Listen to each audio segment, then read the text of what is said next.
Just want to do a quick video on a couple things to check if your black tank sprayer isn't working. What I had happen is, again, the sprayer inside the black tank wasn't working, and I wasn't getting any water in there. So when I first got the camper 4 years ago, there's a check valve in there, and it was bad, and I had to have that replaced. The camper was under warranty, so they replaced it for me, and it had ran fine ever since.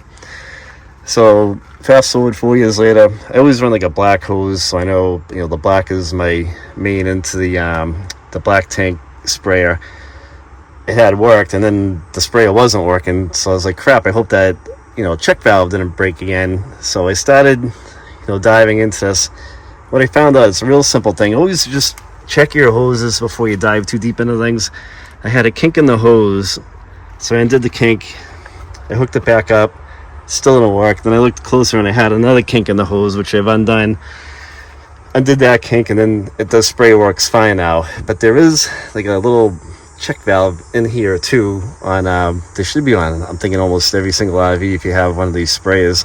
So if the hose isn't all kinked up, that could be the culprit inside, because they're known to go bad, and on the internet they're like 17 or 18 bucks. So would have to see where yours is on your RV, where it's positioned to get at it.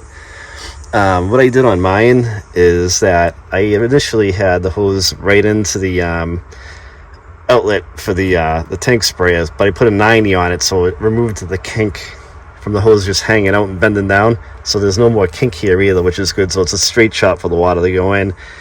That's helped tremendously with the water pressure too inside the tank. It works really good now. Just kind of look for stuff like that. It's not always the worst case scenario with this stuff. I was like, crap, I hope it's not that part again, because I didn't want to go all the way back in there. But in my case, it wasn't. Just look around like that. Look at simple things first, and then get more deeper into it if you need to. If you guys have any questions, leave a comment in the video. Thanks for watching, guys.